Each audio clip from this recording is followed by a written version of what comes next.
అరుణోదయమున అరుణోదయమున దేవుడు దానికి సహాయము చేయుచున్నాడు. చాలండి. చూడండి, చక్కటి మాట మనం ఇక్కడ జ్ఞాపకం చేసుకున్నాం. దేవుడు ఆ పట్టణములో ఉన్నాడు, దానికి చలనము లేదు. అరుణోదయమున దేవుడు దానికి సహాయము చేయుచున్నాడు. చూడండి, దేవుడు ఏ పట్టణములో అయితే ఉంటాడో, దేవుడు ఏ పట్టణంలో అయితే నివసిస్తాడో ఆ పట్టణానికి ఏముండదంట? చలనం ఉండదంటండి. చూడండి, ప్రసంగిలో ఒక మాట మాట్లాడుతున్నాడు. ఏ దేశంలో రాజు అయితే భూమి విషయంలో శ్రద్ధ పుచ్చుకునునో ఆ భూమికి సర్వ విషయములు యందు మేలు కలుగును. అలాగే చూడండి, దేవుడు మన పట్టణంలో ఉంటే, దేవుడు మన కుటుంబంలో ఉంటే, దేవుడు మన సంఘములో ఉంటే మనకి చలనం అనేది ఉండదండి.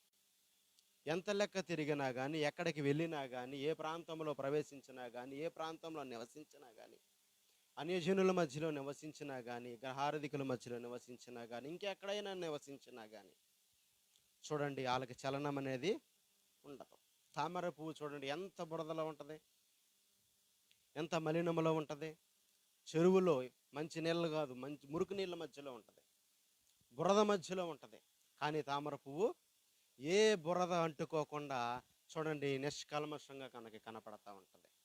అలాగే మనము దేవుళ్ళో నివసించినట్లయితే, వాక్యములో నివసించినట్లయితే, భక్తిలో నివసించినట్లయితే, ప్రార్థనా విధానంలో మనం పెరిగినట్లయితే, పాపాన్ని మనం విడిచిపెట్టినట్లయితే, దోషాన్ని మనం విడిచిపెట్టినట్లయితే, అతిక్రమములు అక్రమములు మనం కట్టుకొని దేవుని మార్గములో మనం నడుచుకున్నట్లయితే, అదే తామర పువ్వులాగా ఈ మలినమైనటువంటి లోకములో మనము నిష్కలంకముగా చూడండి కనపడతాం.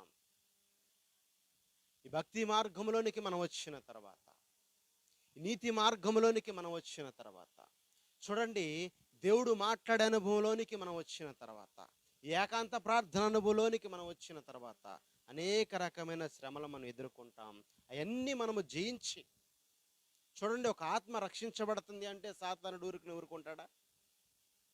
ఒక ఆత్మ రక్షించబడుతుంది అంటే, ఒక ఆత్మ పాపంలో నుంచి విడిచిపెట్టబడి చూడండి పరిశుద్ధముగా దేవుని యొద్దకు వెళ్తున్నాడంటే, సాతానుడు చూడండి అనేక రకమైన ఇబ్బందులు కలగజేస్తాడు. భార్య మారు మనసు పొందితే భర్త ద్వారాగా, భర్త మారు మనసుతే భార్య ద్వారాగా, పిల్లల మారు మనసు పొందితే తల్లిదండ్రుల ద్వారాగా, లేదా కుటుంబం మొత్తం మారు మనసు పొందితే బంధువుల ద్వారాగా, స్నేహితుల ద్వారాగా, లోకస్తుల ద్వారాగా చూడండి అనేక రకమైనటువంటి ఇబ్బందులు మాటల్లో మనకి కలుగుతాయి. అన్నిటిని మనము జయించి ఓర్చుకొని బాధను భరించి చూడండి, దేవుడి సైతం మనందరము కూడా చూడండి దేవుని నిమిత్తం అన్నిటినీ ఓర్చుకొని సహించుకొని ఉంటే దేవుడు పరలోకమందు మనకు ప్రతిఫలమును ఇస్తాడంట. గనుక మనము జ్ఞాపకం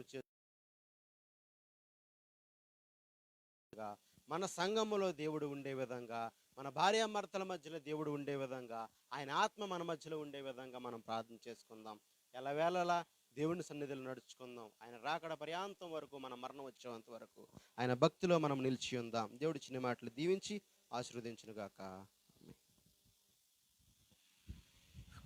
మన మధ్యలో సత్యం గారు చిన్న సాక్ష్యం చెప్తారు. సత్యం గారు.